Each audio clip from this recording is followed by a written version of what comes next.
आत्मवंदन masters. आज 28 फरवरी और हम आज महीने के आखिरी दिन पर है।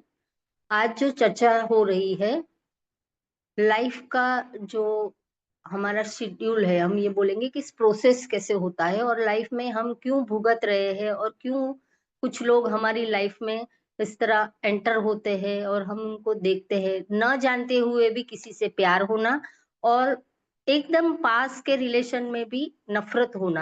ये सारी चीजें क्यों होती है? कई पास्ट लाइफ को सुनने के बाद मैं इस प्रोसेस को पूरा समझती जा रही हूँ और एक लाइफ आपके साथ शेयर करूंगी।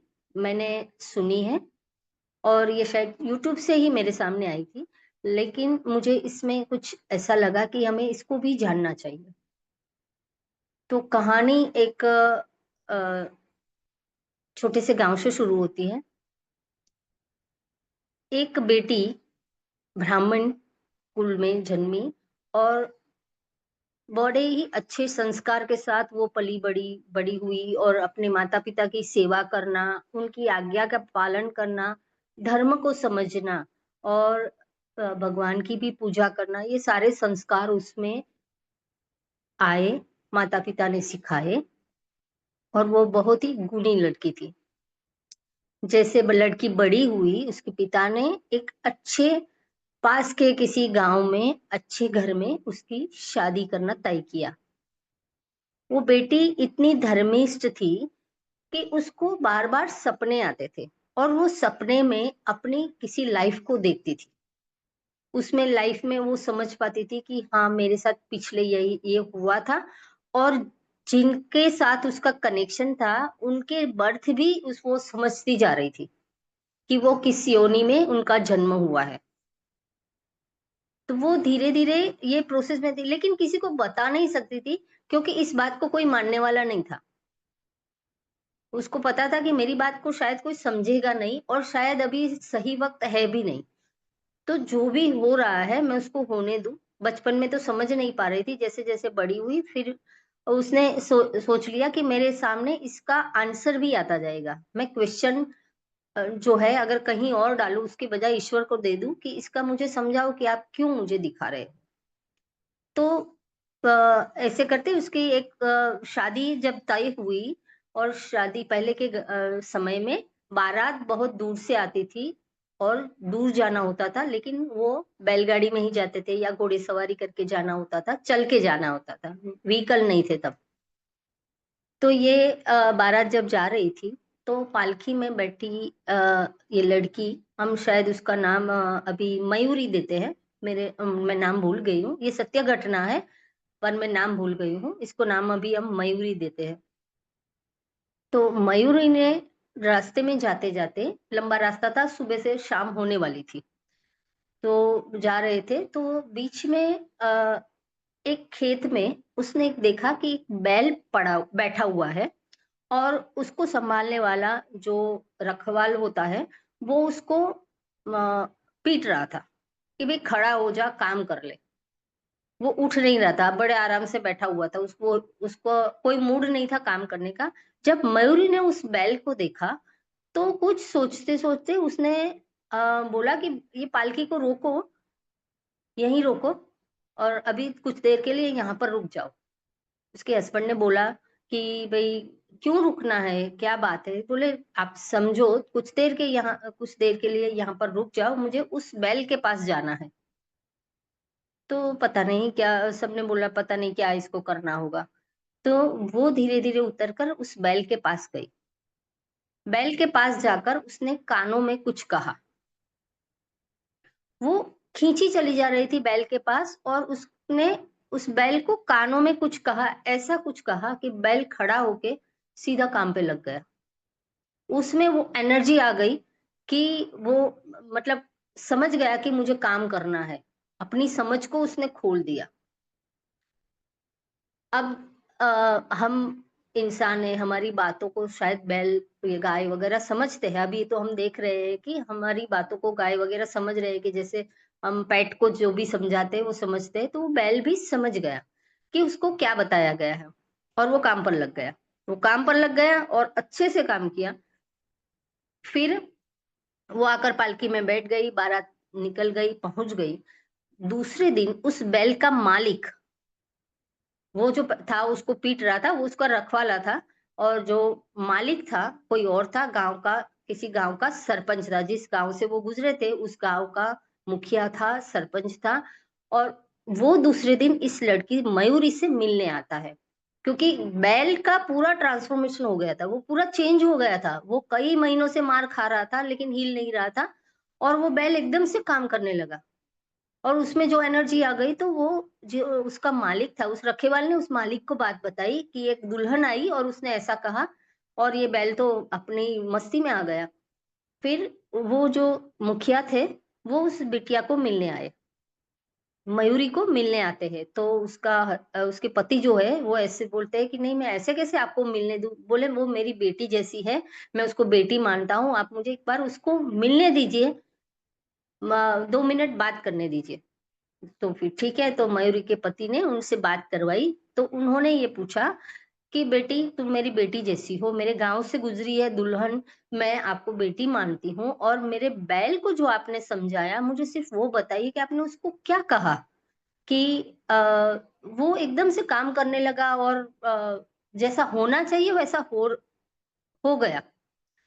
तो मयूरी कहती है कि आप शांति से मेरी बात सुनिए।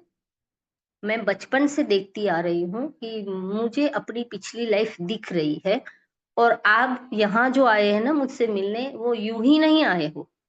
आप भी मेरी आ, पिछले जन्म का हिस्सा हो। और वो जब वो आई थी मयूरी, तो अपना घूंघट लगा के आई थी। तो उन्होंने पूछा, बेटी मैं तो तुम्हारे पिता जैसा हूँ ना, मैं तुम्हारे ससुराल का हूँ, और तो फिर तुम मुझसे क्यों घूंघट कर रही हो। तो मयूरी ने बोला कि आप मेरे जेठ जी हो, पिछले जन्म के जेठ जी हो, मैं जानती हूँ, इसलिए उस मर्यादा में हूँ। तो फिर उसने वो कहानी बताई पिछले जन्म की। उन्होंने बताया कि जो पहले पिछले जन्म में आप मेरे जेठ जी थे, आप मेरे जेठ जी थे, आपके छोटे भाई के साथ मेरी शादी हुई थी। आपकी मम्मी जो थी, वो आप दो बेटों के बीच में भेदभाव रखती थी। और आप जो थे, वो पूरे घर को संभाल रहे थे, मेहनत करते थे, और पूरे घर को संभालना, अपने छोटे भाई का नखरे भी संभालना, क्योंकि छोटा भाई काम कुछ नहीं करता था। और पहले के जमाने में ये होता था कि अगर घर में एक ही इंसान कमा रहा है और दूसरे नहीं कर रहे और उनसे नहीं हो रहा है, तो सबको पालना था। ऐसा नहीं था कि बंटवारा कर दिया हो गया, आप अपना कर लो, ऐसा नहीं था। जो घर का मुंह था वही संभालता था। और जेठ जी ने छोटी उम्र से ही घर को संभालना शुरू किया। फिर उनकी शादी हुई, तो वो जो जिठानी थी, उसको यही था कि घर तो मेरा हस्बैंड ही पूरा कर रहा है, मेरे पति ही घर का पूरा कर रहे हैं, तो मैं कुछ काम करने वाली नहीं हूँ। क्योंकि घर में मेरे ही तो पैसे चल रहे हैं, मेरे मेरे पति के ही तो पैसे हैं। तो देवरानी को ताने देना, देवर को ताने देना, और ठुमक ठुमक कर चलना। फिर घर का सारा काम देवरानी करती थी, जो सास को प्रिय नहीं थी। सबसे बड़ा बेटा जो घर की जिम्मेदारियों को निभाता था, वो सास को प्रिय नहीं था। सास को चुगली करने वाली बड़ी बहू पसंद थी, और छोटा बेटा जो उसका लाडला था। छोटे बेटे ने बैठ के पूरी जिंदगी काटी, कुछ कमाया नहीं, यहाँ वहां घूमता रहा, ऐशो आराम करता रहा। और सारी जिम्मेदारियां बिना स्वार्थ के, कुछ भी मन में लाए, बड़े जेठ जी ने निभाई। और छोटी बहू ने अपने आप को सबके लिए सरेंडर कर दिया कि सास है, सास की तो सेवा करनी है, जेठानी तो बोलती रहती है, इसको जाने दो, हम नहीं सुनते। हस्बैंड को बार बार समझाया कि आप अपना कुछ करें, आप जो भी खा रहे हैं ना, बैठे बैठे एक दिन आपको ये चुकाना पड़ेगा। आप समझ जाओ यहाँ पर कि ये आप जो बैठे बैठे खा रहे हो, आप अपने नसीब का नहीं खा रहे हो, किसी के नसीब का खा रहे हो, तो आपको एक दिन चुकाना पड़ेगा। क्योंकि वो उस वक्त भी धर्मिष्ठ थी और अपने कर्तव्यों को जानती थी। समय जाते जाते सब एक एक करके सबकी डेथ जब होती है, फिर ये मयूरी जो है घर की छोटी बहू, ये मयूरी उसके अपने संस्कार से ब्राह्मण कुल में जन्म मिला उसको। और अच्छे माता पिता मिले जो प्यार करने वाले थे। अब अच्छे घर में जा भी रही थी, तो उसके नसीब में सब कुछ अच्छा हो रहा था, क्योंकि उसने कभी कंप्लेन नहीं की थी। तो उसका नसीब वो पुण्य को या उस अच्छेपन को भुगतने के लिए अब उसकी लाइफ स्मूथ जा रही थी। जब उसने बताया कि आप मेरे जेठ जी हो जो जिम्मेदारियों को समझते आ रहे हो, तो जेठ जी ने अपने इस जीवन की बात की कि मैं जब 11 साल का था तब मेरे पिताजी गुजर गए, जो गांव के मुखिया थे। उनके बाद 11 साल में ही मुझे ये पूरा एम्पायर मिला, और गांव वालों ने मतलब उस जगह में यही राजा 11 साल की उम्र में हो गए थे। उस वक्त भी उन्होंने छोटी उम्र में जिम्मेदारियों को संभाला था, तो जिम्मेदारियों को संभाला था, लेकिन उनको यश नहीं मिला था। अब यहाँ इनको यश मिलने वाला था, तो पूरे गांव ने उनको राजा बनाकर एक्सेप्ट किया। ठीक है, तो ये पूरे गांव ने इनको एक्सेप्ट कर लिया, और वो जो उनको मिलना चाहिए था ना, वो क्या बोलते हैं कि इसकी जो यश, कीर्ति, मान, सम्मान, प्रेम, वो सब इस जन्म में उनको उस कर्तव्य के साथ, मतलब उस पदवी के साथ मिला। और वो अभी भी वो अपने कर्तव्य पर खरे उतर रहे हैं। तो ये हुई छोटी बहू और जेठ जी की कहानी। अब सास ने जो सबको कहते हैं ना कि यही ताने मार मार कर कि बहू ऐसी है, ये ऐसी है, वैसी है, तो सिर्फ चुगली कर कर ताने मार मार कर जिसको किया था, ये पूरा जीवन निकाला था, उस ताने को हिसाब से वो उस मुखिया की घोड़ी बनी। जो वो मुखिया घोड़ी पर बैठते थे, तो उसके चलाने के लिए वो पैर से किक लगाते हैं, तो घोड़ी को वो किक खानी पड़ती थी जो उसने दी थी सबको। तो वो घोड़ी वो मुखिया की घोड़ी थी, जिस पर वो उनकी प्रिय थी और उसी पर बैठते थे। तो ये घोड़ी के रूप में आए, और वो चल रही थी, मतलब वो राजा की सेवा कर रही, घोड़ी अपना कर्तव्य निभा रही थी। शायद उसको समझ में था, या वो इस पूछ ले, कुछ याद हो या ना हो, वो अपना कर्तव्य घोड़ी के स्वरूप में जानती थी, तो वो समर्पित थी। और वो कहीं से, क्योंकि पिछले जन्म की माँ थी, तो उस बेटे से प्यार भी होता है, तो कुछ फीलिंग अंदर बची रहती है, तो वो अपना काम ठीक से कर रही थी। अब छोटा बेटा था जो इसका पति था, उसने बैठ बैठ के खाया था, तो वो उसने अपनी वृत्ति को नहीं बदला, और उसको पूरा करना था, कमा के देना था, इसलिए वो बैल बना। लेकिन फिर भी वो अपना मिजाज को नहीं खोया। जब उस मयूरी ने उसके कान में बोला कि देखो, मैंने पिछले जन्म में भी आपको कहा था कि ये आपको चुकाना पड़ेगा, अगर इस जन्म में भी नहीं चुकाओगे, कमा कर नहीं दोगे, तो कई जन्म भुगतने पड़ेंगे। आज मैं समझाने आ गई हूँ, अगले जन्म में नहीं आऊंगी। तो बैल की आंख खुल गई, और बैल ने खेत जोतना शुरू कर दिया और देना शुरू कर दिया कि मुझे काम करना पड़ेगा। यहाँ अगर मैं भूल गया, चूक गया, अपने कर्तव्य को नहीं निभाया, तो कई जन्म आएंगे और मुझे कोई समझाने वाला नहीं होगा। तो ये बैल का काम था। अब जाके बात होती है जेठानी की। जेठानी ने पूरी लाइफ में बैठे बैठे खाया था, मेरा पति कमा रहा है, मैं नहीं कमाऊंगी, मैं मतलब मैं तो बैठ के खाऊंगी, क्योंकि मैं घर की बड़ी बहू हूँ, मुझे खाने बनाने की जरूरत नहीं है। स्त्री का कर्तव्य है किचन को संभालना। उसने किचन की ओर देखा ही नहीं, सब छोटी बहू पर डाल दिया। अब जाके वो मुखिया के घर में रोटी बनाने का काम कर रही है, एक बाई है, क्योंकि उसको किचन संभालना था, अपने कर्तव्य को वहां पूरा करना था, अपने पति को बना के खिलाना था। अपने पति को बना के नहीं खिलाया, तो इस जन्म में वो रोटी वाली बन के अपने पति को खिला रही है। कर्तव्य नहीं छोड़ता, कर्म किसी को नहीं छोड़ता। तो वो अपने पति को, मतलब पिछले जन्म के पति को, अपने साहब को, मतलब बोलिए अपने मालिक को रोटी बना के खिला रही है। ये सारे चक्रा हो गए। इस छोटी बहू ने सब चक्रा वो मुखिया के सामने रखे कि देखिए, ये चक्रा चल रहे हैं, और आप मेरे जेठ जी हो, तो मैं आपको पिता की तरह मानती हूँ, और आपको अपने कर्तव्य ठीक से निभाए थे, तो आपको अपना मिल रहा है, सबको अपना अपना मिल रहा है। तो ये है। तो बैल ने इसीलिए काम करना शुरू किया। तो अब वो समझ गए मुखिया जी समझ गए कि अच्छा ये चक्र है, तभी जाके बैल ने किसी की बात सुनी तो ये सत्य है। उन्होंने मान लिया और उसको नमन किया कि भाई आपने मेरी आंखें खोल दी। अब ये आंखें तो खुल गई। देखिए यहाँ फिर मन है हमारा, वो आंखें खुली तो मुखिया जी ने क्या किया, जो घोड़ी थी, जिस घोड़ी पर चढ़कर मयूरी से मिलने आए थे, उस घोड़ी के साथ चल कर गए, उस पर बैठे नहीं उसके बाद, क्योंकि वो माँ थी।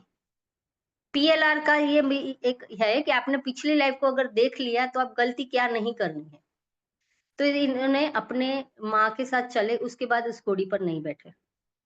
उसके बाद आया बैल, बैल को अपने घर में रख लिया, मतलब उसको फिर खेत खेत जोतने की मजदूरी करने के लिए नहीं भेजा कि ये तो भाई मेरा छोटा भाई है, मैं इसको दुख नहीं दे सकता, इससे काम नहीं करवा सकता, इसको चाबुक नहीं लगा सकता। ना घोड़ी को चाबुक लगाई, ना बैल को चाबुक लगाई। और उस काम वाली को जो रोटी बनाती थी उसको भी बोला कि आपको तनख्वाह अपने घर पर मिल जाएगी, तो आप आराम करें और जब भी आना चाहे आइए, और यहाँ जो भी काम करना पसंद करे वो कर सकते हैं, लेकिन आपको तनख्वाह यूं ही मिल जाएगी, आपको काम करने की जरूरत नहीं है। उनको भी मुक्त कर दिया। जब मयूरी को ये बस इस बात का पता चला, क्योंकि मयूरी सारी चीजों को देख सकती थी, तो फिर से उन्होंने उस मुखिया को बुलाया। उनको बोला कि देखिए मैंने आपको इस सारे चक्र को इसलिए समझाया था कि सबको अपना अपना कर्तव्य करना है, आपने उनके कर्तव्य को रोक लिया है, आप गलती कर रहे हैं। जो जिस स्वरूप में है, वो उनका जो भी कर्तव्य अगर इस जन्म में पूरा नहीं करेंगे तो कई और जन्म लेने पड़ेंगे। इस बार समझ गए हैं, अगली बार शायद नहीं समझेंगे। बहुत समझाया कि आप ये गलत कर रहे हैं। बैल अगर इस जन्म में आपको कमा कर नहीं देगा तो कई और जन्म लेने पड़ेंगे। और घोड़ी अगर आपको सवार करके आपको सेफली, जैसे महाराणा प्रताप को घोड़ी ने बचाया था, आपको भी उसी वो घोड़ी भी आपके लिए वही काम करेगी। और रोटी बनाने वाली पूरी जिंदगी आपको खिलाएगी, जब तक वो बूढ़ी होगी, जब तक करती है, उसका हाथ का खाना खाइए, उसका कर्म कंप्लीट कर। फिर भी मुखिया जी समझ तो गए बात को, फिर भी वो नहीं कर पाए जो करना चाहते थे। 50% कर कर चुके, मतलब कर सके। आगे वो रिस्पेक्ट, वो समझ है ना, वो नहीं छोड़ पाए। और फिर मयूरी ने तो अपना कर्म कर दिया, उन्होंने छोड़ दिया कि जिस हाल में, मतलब जो करना है उनकी लाइफ है। लेकिन मयूरी ने पूरी जिंदगी जो भी किया था, मतलब पास्ट लाइफ में जो भी किया था, उसके हिसाब से उसको ये दृष्टि भी मिली और अच्छी सृष्टि भी मिली, ये समझ में मिली। और ये सत्य घटना है, और कहीं किसी गांव में उसका मंदिर भी बना हुआ है। नाम तो मैं नहीं जाती, फिर शायद अगर मुझे वो कहानी वापस मिल जाएगी तो उस जगह का भी नाम मैं बताऊंगी। तो ये कर्मा का कनेक्शन है। तो हम अपनी लाइफ में जो भी जिसको भी मिल रहे हैं, कहीं ना कहीं हमारे, हम बोल रहे हैं ना कि हमें ही क्यों करना है, चार बेटे हैं और हमारे हिस्से ही क्यों ये सेवा आई है, क्योंकि ये चूक हुई थी, शायद वो करना था। अभी इसको कंप्लीट करो, मिला है उसको कंप्लीट करो, नहीं तो ये भी रह जाएगा, फिर कोई समझाने वाला नहीं होगा। शायद ये समझ अगले बर्थ में हो ना हो, ये जन्म मनुष्य का हो ना हो, करना तो है, वापस तो आना है, लेकिन वो चक्रा चलता रहेगा, वो मार पीट कर रिसीव करेंगे। जैसे बैल अगर काम नहीं करता, ये बात नहीं जानते, तो उसको मार पीट के तो करना ही था, नहीं तो यूं ही मतलब किसी को बेच देते या कत्ल खाने में दे देते। कहीं किसी और बर्थ में उसको कोई और स्वरूप में आकर इसको कमा कर देना था, या मजदूर बनता जो सोटी लगाकर लगाकर पीटता रहता और काम करता रहता। कुछ तो करना था। तो जो भी आ रहा है ना, वो अपना ही है, किसी और का नहीं है। ना ईश्वर ने ये सिलेबस बनाया है, ना ईश्वर इसको बना सकता है, ना कोई और बना सकता है, हम ही इसके क्रिएटर है। जो कर्तव्य मिला है वो हमारा है और हमें इसको कंप्लीट करना है। तो लाइफ का यही प्रोसेस है, और इस प्रोसेस को समझना है कि जो हो रहा है, क्यों हो रहा है, कैसे हो रहा है, इसको करते जाओ। जो सामने आ रहा है, मतलब जो क्वेश्चन पेपर हमारे सामने आ रहा है, उसको सॉल्व करते जाओ। मैं ये हम डिनाई तो नहीं कर सकते ना कि ये पेपर मैं नहीं लूंगा, मुझे दूसरा वाला दे दो। जो हमारा है, हमारा नाम लिखा हुआ है जिस पर, वही हमारे सामने आता है। शायद इस कहानी को मैं पूरी तरह से आपको समझा पाई और बता पाई, और आप लोगों ने शांति से सुना, इसके लिए thank you, thank you, thank you.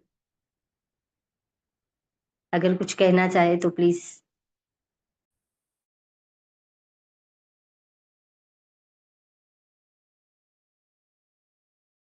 आप सब मौन में चले गए हो, कोई तो बोलेगा। हेलो। हम जी जी दीदी, जी। बहुत बढ़िया बोला आपने। उसके लिए मेरे पास कोई वर्ड्स नहीं आपको बोलने के। क्या रियलाइजेशन हुआ आपने जिस टॉपिक के बारे में हमने बात करना शुरू किया, और उसके लिए जो कहानी, वो एकदम एकदम मस्त मस्त, क्या बोलो आपको, एकदम अप्रोप्रिएट थे वो स्टोरी, एक रियलाइजेशन, उसका क्लैरिटी देने के लिए। Thank you, thank you, thank you. बहुत अच्छा लगा, एंड बहुत गहरा बोला आपने वो कहानी की, आपने स्टोरी के रूप में बहुत गहरा and touching. Thank you, thank you. Thank you Jayashree, thank you. और कोई थैंक यू, मास्टर इसको कुछ जोड़ना चाहेंगे? Thank you, thank you Jayashree ji. और ये सब डिवाइन प्लान के तहत ही हो रहा है। आपका आना, आज किसी और का, सोनी मैम का कैंसिल होना, और प्रीति मैम का ये सब्जेक्ट छेड़ना, थैंक यू, सब डिवाइन प्लान। धन्यवाद। बिल्कुल बिल्कुल। ज्योति जी, मैं भी इस चीज को सपोर्ट करती हूँ कि जयश्री जी जो कहानी की दौड़ पे, कि स्टोरी की दौड़ पे आप जो बोलती है कि बहुत गहरा है। इवन ज्योति जी, आपने भी कहानियां बीच में सुनाना शुरू कर दिया था, बट वो चीज बंद हो गया हमारा, लेकिन बहुत बड़ा लेसन मिलता है इसमें। आपका बहुत बहुत धन्यवाद। Thank you masters.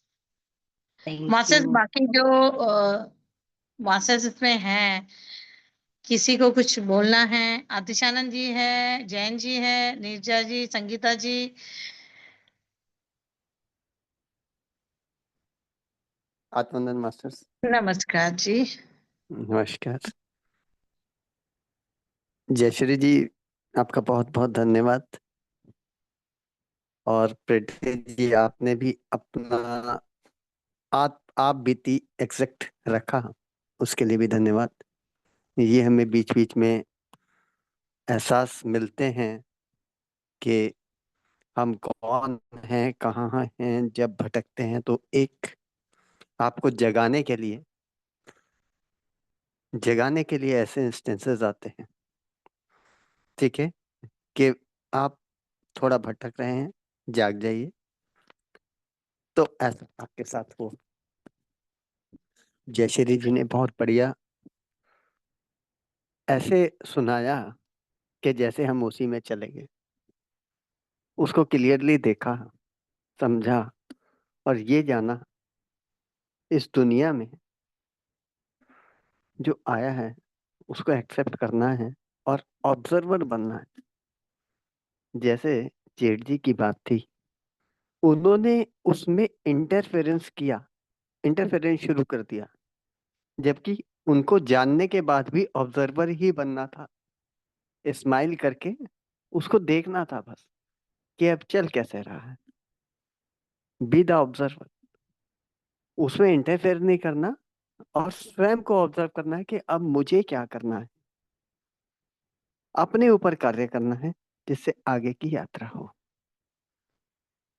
क्योंकि बाकी सब भी अपने कर्म अनुसार आए हैं, उन्होंने भी अपना कर्म करना है। और यही विधि है, यही विधान है। तो आपका बहुत बहुत धन्यवाद जयश्री जी, बहुत आई ओपनिंग रहा। ऐसा कुछ भी मिले तो आगे भी शेयर करते रहे। आप सभी मास्टर्स का बहुत बहुत धन्यवाद जुड़ने के लिए, ऊर्जा बढ़ाने के लिए। अच्छा प्रीति जी, ये कब हुआ, कितने समय पहले हुआ आपके साथ? आतिशानंद जी, एक्सीडेंट? हाँ जी।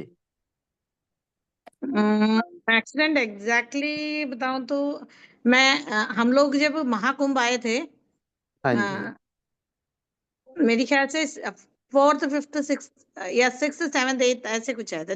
नाइन्थ को हम वापस आए। ये 10th को हुआ है, 10th आने के फरवरी। बाद आने के बाद। हाँ जी, आने के बाद मैं एस्कॉर्ट जा रही थी, वहां साबत जी आए हुए थे, वहां एक सूर्य देव की प्रतिष्ठा हो रहा था, बहुत बड़ा पूजा अच्छा। हो रहा था। तो गायत्री माँ की मंदिर में उसी प्रेमिसेस में हो रहा था, तो मैं हम्म। वहां जा रही थी, उसमें भी पार्ट लूं, साबत जी से भी मिलूं। तो क्या आप वहां साबत जी और पहुंच जैन पाए? जी नहीं पहुंच नहीं पाया, क्योंकि 18 किलोमीटर पहले मेरा एक्सीडेंट हो गया था। ऐसे गाड़ी निकल गया था, तो फिर मैं वहां पहुंच नहीं पाई उस दिन। फिर हम बाहर वापस आ गए। नेक्स्ट डे वहां की एक ऋषि हैं, उनकी बर्थडे थे, तो हम के साथ थे कई ब्रूस के, और आपकी आवाज कट रही पर्टिकुलर है। प्रेमिसेस के थे। प्रीति मैम आपकी आवाज कट रही है।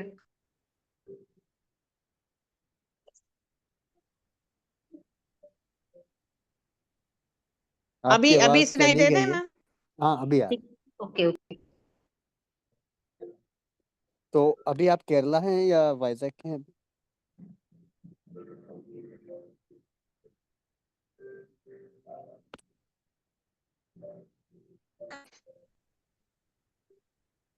प्रीति जी, आपको आवाज आ रही है? हाँ, अभी अभी जयश्री जी का आवाज तो आ रहा है। जी, अतिशानंद जी पूछ रहे हैं कि आप अभी कहाँ पर हो, केरला में हो या वाइजैक में? अभी मैं केरला में हूँ, अभी मैं केरला में हूँ। मैं 15 को वापस आ गई थी। अभी मनीष जी भी इधर है, अभी कल परसों से शाम को आए हुए हैं मनीष भी। बहुत बढ़िया, बहुत बढ़िया। आप एंजॉय कीजिए। रेखा और कुमारी जी कुछ कह रही थी। हाँ जी। सॉरी जैन जी अतिशानंद है, जी, मैं जैन जी है।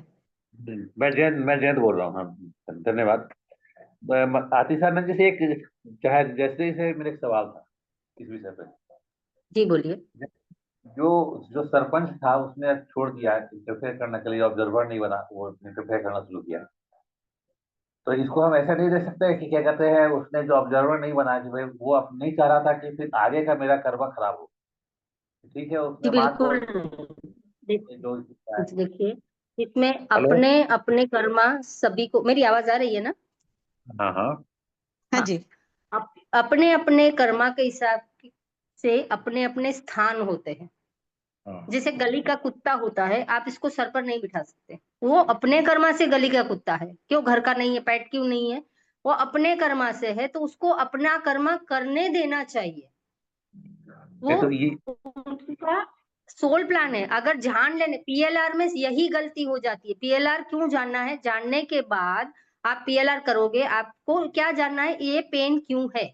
और अगर आप ये जान गए कि आप पेन देने वाला आपके पिछले जन्म का बेटा है, तो आपको प्यार आ गया, तो आपको इसको एक्सेप्ट करना है। और अगर उसको पनिशमेंट मिल रहा है, जैसे कोई विकलांग है या उसको, आपके बेटे को पनिशमेंट मिल रहा है, तो उसे शायद पिछले जन्म में आपको प्रताड़ित किया था, या कोई अभी उसकी सेवा कर रहे, तो क्या सेवा करना छोड़ दोगे?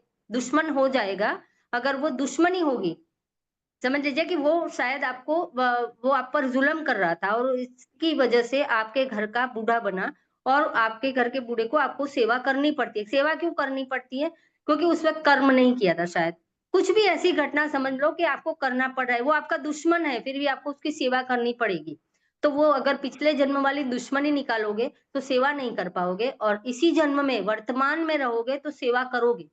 तो इसी तरह उन्होंने उनके कर्मा जो थे, वो तो क्योंकि वो बैल था, उनका बैल था, वो बैल था, तो बैल का कर्मा था कि उसको कमा कर देना है, मतलब खेत जोतना है, और जो धान होगा वो उसको देना है, तो वो उसका कर्मा है। ये अगर हम इंसान बन के ऐसे ही आपकी सबके हमारे आवाज आ आसपास रही है। वही है जो पिछले। आ इसको रही है मेरी इसको आवाज? हम, हाँ, इसको अभी हम अभी जीव क्लियर। धर्म कह सकते हैं, इस जन्म का जीव धर्म। ठीक है। जी जी। हाँ, नहीं, तो मेरा उस मेरा जीव का प्रश्न जो यहीं पे, धर्म है वो उसको करना है। मेरा प्रश्न यहीं पे है। उसका तो धर्म था कि वो करना है, लेकिन मेरा प्रश्न यही है, क्या मेरा ये धर्म है कि क्या कहते हैं उसको हम जब जानने के बाद इसको हम इंटरफेयर ऑब्जर्वर बन के रहें, चाहे उसको अपना कर्मा बिगाड़े कि भाई हम जब जान गए हैं कि वो हमारे ऐसे इस तरह से था, तो फिर आगे आगे का अपना कर्मा हम बिगाड़े। मेरा ये प्रश्न यहीं नहीं पे था। नहीं, हम उसमें कर्म नहीं बिगाड़ रहे हैं, अपना कर्मा नहीं बिगाड़ रहे हैं। ठीक है, हम उसमें अपनी जो एबिलिटी है, अब आपको ये जानने का मौका क्यों मिला, कारण ये है क्यों आप तक ये इंफॉर्मेशन भेजी गई, क्योंकि अब आपको अब स्वयं पर कार्य करना है कि सब जानने के बाद भी मैं क्या करता हूं। ठीक है, मैं बिल्कुल। कैसे ऑब्जर्वर रह सकता हूं, ब्रह्मा के विधि में विधान में इंटरफेयर नहीं करूं। ठीक है, कैसे मैं शांत बैठ सकता हूं, कितना मेरे पास पेशेंस है, उतना पेशेंस डेवलप किया, इसीलिए आप तक ये इंफॉर्मेशन पहुंची कि आप वो पेशेंस डेवलप कर लें। चुपचाप देखें। आपने देखा, ईश्वर हमेशा देखते रहते हैं और चलता रहता है।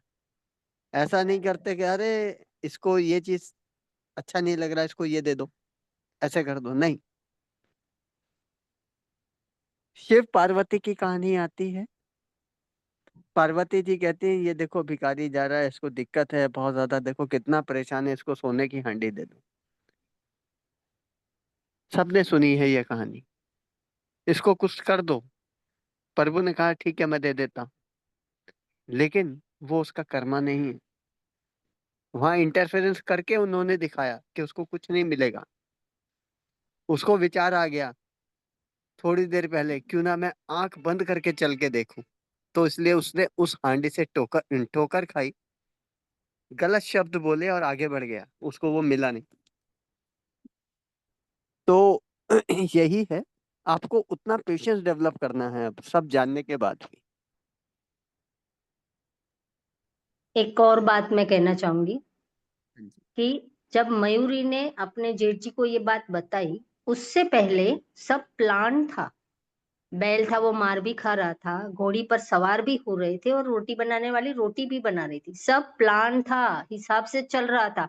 जब क्वेश्चन आया, उसने देखा कि एक को सुधार मिल सकता है, तो उसने अपने कानों में बताया और उनको ये जानना चाहा कि मैं जानना चाहता हूं कि उसने क्या कहा। ये हो गया पीएलआर। इसका पीएलआर होने के बाद उन्होंने सारा प्लान डिस्टर्ब कर दिया। ऑलरेडी प्लान था, चल रहा था, ठीक ही चल रहा था।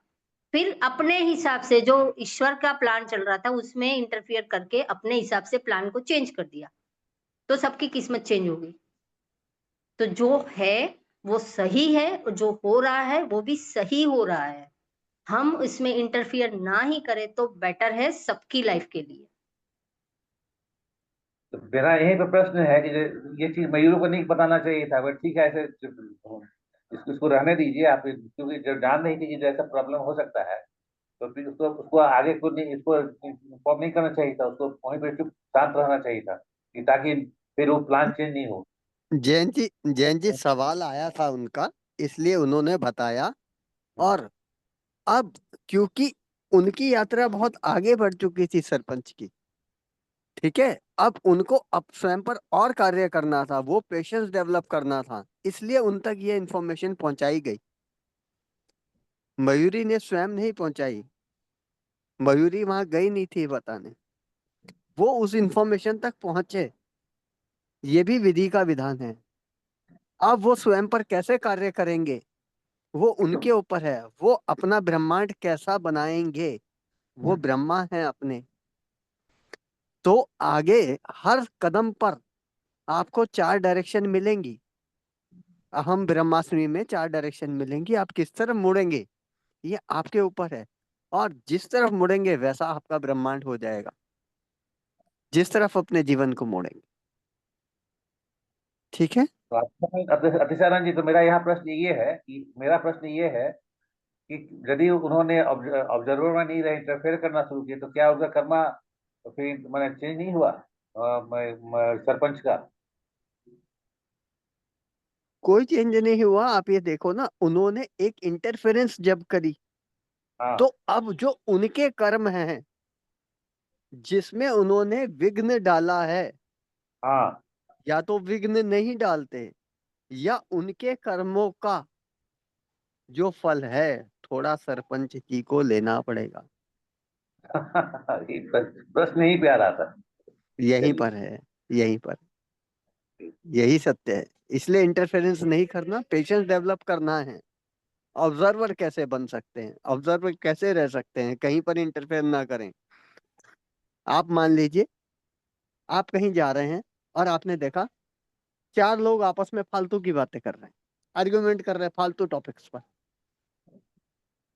अब आपके पास ऑप्शन है, या तो आप उसका हिस्सा बने और अपना समय नष्ट करें, या फिर साइड बैठ के ध्यान करें चुपचाप, कोई दिक्कत नहीं। ऑप्शन आपके पास है। जो ऑब्जर्वर है वो उसमें कभी इन्वॉल्व नहीं होता, उसका हिस्सा नहीं बनता। ठीक है, धन्यवाद। क्योंकि सरपंच जी को दुविधा में डाल के, ये तो सरपंच जी दुविधा में पड़ गए, इंटरफेयर भी नहीं कर पा रहे, इंटरफेयर भी कर दिए, ऑब्जर्वर भी नहीं बन पा रहे हैं, तो दुविधा में पड़ गए। मयूरी जी दुविधा जो में जब पढ़े तो उन्हें आगे मार्गदर्शन भी मिल गए, लेकिन एक ही बार मिलेगा। मार्गदर्शन कहाँ मिला, तो दुविधा पड़ गए, वो इंटरफेयर कर दिए, मार्गदर्शन मिला कहाँ उनको? मार्गदर्शन मिला ना, उसने जाके एक बार बताया, मयूरी दोबारा ने बुलाया सामने ना। से दोबारा बुलाकर उनको बताया कि जो जिस स्वरूप में है उस स्वरूप का कर्तव्य उनको करने दीजिए। उस स्वरूप का कर्तव्य था, जो बैल था उस स्वरूप का कर्तव्य क्या था? खेल जोतना। घोड़ी का कर्तव्य था अपने मालिक को सवार करना। रोटी बनाने वाले का कर्तव्य था, वो कर्तव्य को समझाया, फिर भी वो इमोशन में आ गए और इस गलती को कर रहे थे। अब कितना कहाँ तक किया वो कहानी में भी पूरा नहीं बताया कि उसने आगे फिर सरपंच जी ने क्या किया, वो उनका था, फिर उनके अपने कर्म थे। बिल्कुल, ईश्वर ने सारे मैसेज भेजे उन्हें, मयूरी के माध्यम से वो भी इंफॉर्मेशन भेजी। हमारे जीवन में भी ये वाव ग्रुप जो है, हम एक दूसरे को गाइड कर रहे हैं, ईश्वर की ओर से मैसेज सबको मिल रहे हैं, तो हम सब रिसीव कर रहे हैं। फिर भी रिसीव करने के बाद भी कहीं भटकते हैं तो फिर अपने अपने कर्मा है ना, उसमें तो कोई कुछ नहीं कर सकेगा। जानते हुए, देखते हुए, समझते हुए भी कोई कुछ नहीं कर सकेगा। कई बार एप्लीकेशन नहीं हो रही है, जानने के बाद भी अप्लाई नहीं कर पा रहे हैं। जी और बिल्कुल। जैसे आज बताया, कुंभ में गए, बहुत सारी चीजें देखी, बहुत सारी मिला वहां पर, तो वहां पर एक समर्पण का आश्रम था।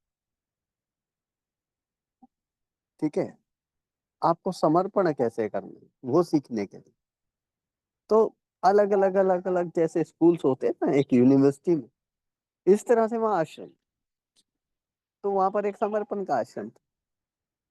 पूर्ण समर्पण कैसे करते हैं, सौंप कैसे दे, तो वहां पे वो उसकी शिक्षा देते। तो आप सभी मास्टर का बहुत बहुत धन्यवाद, समय भी हो गया। जी सर जी। रेखा जी ने थैंक यू। हैंड रेज किया है, उनकी सुन लें। नहीं, जैन जैन जी। जैन जी थे वो, जैन जी थे। ओके। Thank you masters. मुझे तो ऐसा लगता है कि 1 घंटा जो रोज वाव ग्रुप में सुबह आता है, कि 1 घंटे का एक प्योर, जैसे ही जयश्री जी ने बोला कि हमें गाइड करते हैं, ये भी एक गाइडेंस है। तो मुझे ऐसा लगता है ये भी एक मेडिटेशन है, एक ध्यान है। दिन में 1 घंटा मैं वाव ग्रुप में देती हूँ तो मेरा 1 घंटे का ध्यान हो जाता है। बिल्कुल बिल्कुल, मैं यही कहना चाहती हूँ, सिर्फ आंखें बंद करके ध्यान नहीं होता। नहीं ध्यान होता। से किसी बात को ऑब्जर्व करना, समझना, अपने अंदर उतारना, यस, उस बात को यस। समझना, उस तरीके से जीने की कोशिश करना, यही भी, ये भी तो एक ध्यान है। 2400 घंटे जो ध्यान में रहना है, इसकी भी एक ये मेथड है। तो बिल्कुल ये बिल्कुल, भी एक ध्यान है। हर कार्य ध्यान से करना, ये सज्जन जी संगत्य में प्रेजेंट रहना, प्रेजेंट मोमेंट में। ये नहीं कि चालू तो कर दिया लेकिन अंदर कुछ आ नहीं रहा है, ठीक है, विचार कुछ और चल रहा है। तो इसलिए ये जो ध्यान है, हर कार्य को जैसे हम ध्यान से कर रहे हैं तो ये भी ध्यान से कर रहे हैं, तो ये भी ध्यान है। बिल्कुल। बहुत और बहुत बंद धन्यवाद। आंखों से जागना, और उससे बेहतर है खुली आंखों से जागना, और अंदर भीतर भी देखना खुली आंखों से। तो ये बहुत पूरा ध्यान हुआ। बिल्कुल बिल्कुल, 100% एग्री करते हैं जयश्री जी। जी। तो ध्यान की विधि बहुत सारी है, और हम किस ध्यान में है, हम ध्यान में ही है तभी जाकर इस सारी चर्चाओं के पार्ट बन रहे हैं, तो हम टोटल ध्यान में ही है। हमको पता है कि हमें किस वक्त कौन सा, क्योंकि मैं कभी अभी तो बहुत सारे दिनों से मैं यात्रा पर हूँ और अचानक से आज आ गई और दूसरी ही सेकंड में मैंने वो बात शुरू कर दी, तो मैं जानती भी नहीं थी कि आगे बात क्या हुई, लेकिन वो सबके लिए शायद मैसेज था, जानना था और इस टॉपिक को आगे बढ़ाना था। तो ये सबका ध्यान ही तो चल रहा है कि ईश्वर बंद आंखों से जो दिखाएगा उससे बेटर है कि खुले कानों से खुली आंखों से दिखा रहा है हम सबको। तो ये भी तो बिल्कुल एक पूरी अवस्था है हमारी। तो हम तो बहुत ही भाग्यवान है कि हमको ये सारा एक दूसरे का कनेक्शन मिल रहा है। और कोई बहुत बढ़िया। कभी भी आके ये पिंच करके जाएगा, जैसे उस दिन मनीष जी ने बोला था कि अकेले को खोने का डर नहीं होता, कुंभ में आप कंपनी बिना चले जाओ, यही बोला था उन्होंने और मैंने पकड़ लिया। मैं अकेले ही कुंभ जाके वापस आ गई, और नहीं बहुत तो मैं बढ़िया। मिस कर जाती, अगर कंपनी ढूंढने रहती तो मैं शायद वो मौका मिस कर जाती। तो एक दूसरे को यही गाइडेंस है ना, हमारे ईश्वर यही इसी तरह से तो हमको बता रहे हैं कि हिम्मत करो, आगे बढ़ो। बहुत बढ़िया। बहुत ही बढ़िया। यही तो कुंभ में मैंने देखा, लोग आते थे रस्सियां पकड़ के, 40-40 हाँ 50-50 लोग रस्सी पकड़ के या फिर शॉल को बांध के। जी, बहुत पूरी सारी बस में चीजें देखी, रस्सी पकड़ मतलब के वो ही एक जाते थे। अलग ही हमारी दुनिया बस थी। का ही यही प्लान था। बस में मैं जिस हाँ। बस में गई थी उसका यही प्लान था, लेकिन क्या हुआ कि व्हीकल नहीं मिलने की वजह से सारे छूटते चले गए और सब छूट गए। मतलब मुझे तो अकेले ही जाना था, तो छूटती गई मैं, और मैं बहुत अकेले बढ़िया। ही स्नान करके आ गई। तो मुझे इतना आनंद आया, कोई बोल मतलब सबको खोने का डर, एक साइड पर अनाउंसमेंट हो गया है कि ये खो रहा है, ये खो रहा है। मुझे ऐसा लगता है कि शायद मैं खो ही जाऊंगी इस गंगा के पानी में, मैं खो ही जाऊंगी। मुझे इतना अच्छा लग रहा था कि वाह, मैं अकेली हूँ और इस गंगा ने मुझे अकेले बनाया है, कोई एनर्जी मेरे साथ नहीं है, मुझे अकेले जाना है।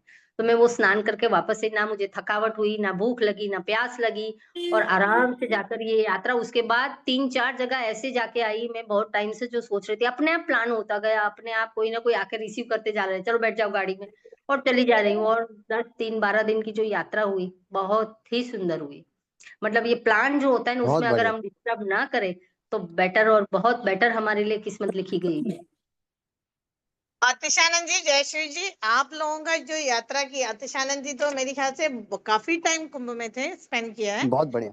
बहुत आनंद आ, लिया। और हम लोग आपका एक्सपीरियंस सुनना चाहेंगे एक दिन। बिल्कुल बिल्कुल, वो रखना है, वो काफी कुछ रखना है, बिल्कुल करेक्ट। सभी मास्टर्स का एक्सपीरियंस सुनना है। और फिर उसमें देखना है कि, क्योंकि बहुत लोग जानने वाले आए, लेकिन इतना बड़ा था, इतना विशाल था, और कौन कहाँ है किस कोने पर, बहुत सारे रिलेटिव्स, फ्रेंड्स, सर्कल के, लेकिन कभी किसी से मिलना नहीं। बस ठीक है। यही था, हाँ। यही था। हम- अपनी अपनी यात्रा सबने, मतलब माँ गंगा ने सबको अपनी अपनी यात्रा करवाई है। और जो आनंद नहाने के बिल्कुल। बाद मिला है ना, वो जो डुबकी लगाते वक्त, ओहो हो, वाह क्या वाह। पता। मैं नर्मदा के तट पर ही बड़ी हुई हूँ, हमारा मेरे मामा का आश्रम है। हमने बहुत नहाया है, कितनी नर्मदा की परिक्रमा की है। वो जो आनंद है, और उसके साथ अगर इसको मिलाया जाए तो एक बार का ये आनंद सबको, मतलब वो डिफरेंट था, डिफरेंट। हम इसको शेयर बिल्कुल। करेंगे, मतलब बाद में बात करेंगे इसके बारे में, वैसे टाइम बहुत ज्यादा हो गया है। और किसी को कुछ कहना है आज के टॉपिक पे? नहीं तो फिर मैं तो जब वहां से आया ऐसा लगा बहुत कुछ छूटा। रास्ते से ही मैं और मेरी वाइफ बात कर रहे थे, अभी यहीं से घूम जाते हैं। हम लोग एटा तक पहुंचे ड्राइव करके, और यहाँ से हमें ऐसा लगा, हमने लंच किया और दोनों बात कर रहे हैं, यहीं से वापस हो जाए, बिल्कुल मन नहीं लग रहा। अरे वाह। तो बहुत आनंद, आज अभी तक हम लेकिन मिस करते हैं, कल भी हम सुन के हाँ, भावुक हो रहे थे बहुत ज्यादा। लेकिन स्वर्ग से वापस पृथ्वी पर तो कर्म करने के लिए आना ही पड़ता है ना। बिल्कुल बिल्कुल बिल्कुल। यही है यात्रा हमारी। तो चलिए वाह वाह कर मास्टर्स, लेते हैं अभी। हाँ टाइम 9:34 हो गया, और आज हमारे 1-1.5 घंटे का ध्यान हो गया, और बहुत अच्छा सीख मिला है, बहुत कुछ लेके जा रही हूँ, और वो लाइफ में अप्लाई करने के लिए कोशिश भी करूंगी। Thank you, thank you, thank you master, जो थैंक भी यू, यूनिवर्स ने थैंक यू। आज गाइड किया आप लोगों को, और रोल प्ले करवाया, और थैंक्स, थैंक यू। वाह वाह, थैंक मजा यू, आ गया। Thank you, thank you. वाह वाह, वाह वाह, वाह मजा आ वाह, मजा गया। आ मजा गया। आ गया, वाह थैंक वाह, यू मजा सो आ गया। वाह, मच। मजा आप आ सभी गया। का दिन शुभ हो, मंगलमय हो, आपके जीवन का हर क्षण आनंद से भरपूर हो। ओम सर्वे भवन्तु सुखिनः। धन्यवाद धन्यवाद धन्यवाद धन्यवाद धन्यवाद।